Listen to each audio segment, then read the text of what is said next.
everyone. Welcome to 5 Minutes Belly Dance with me.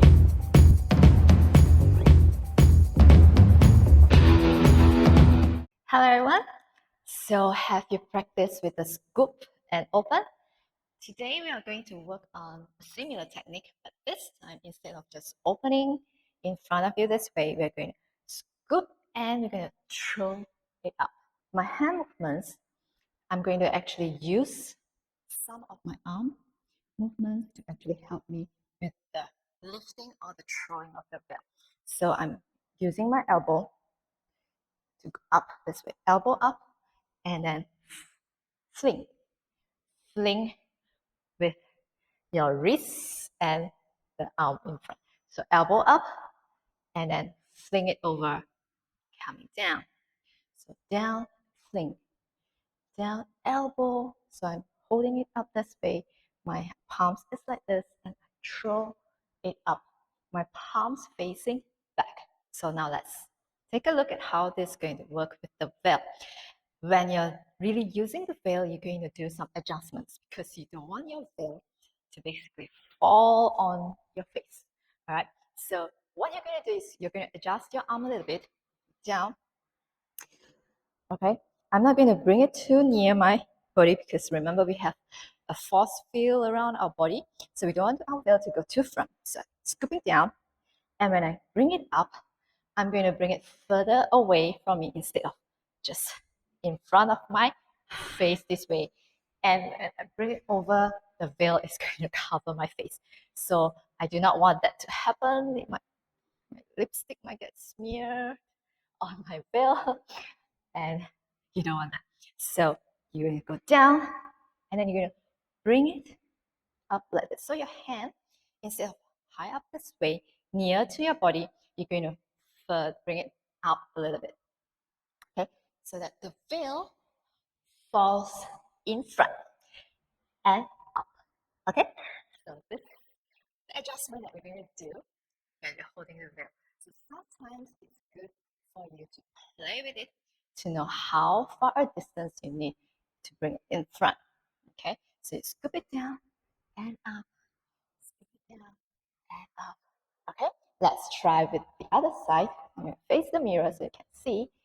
All right, so again, you're going to go down and up, down and up, down and up. So now let's see how we do this alternately. Okay, without doing much with the leg now, just changing of body weight. We're going to go down and bring it up. This hand is going down, bring it up, down and up.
haven't subscribed to my channel, press the subscribe and bell button, and see you again next time. Bye!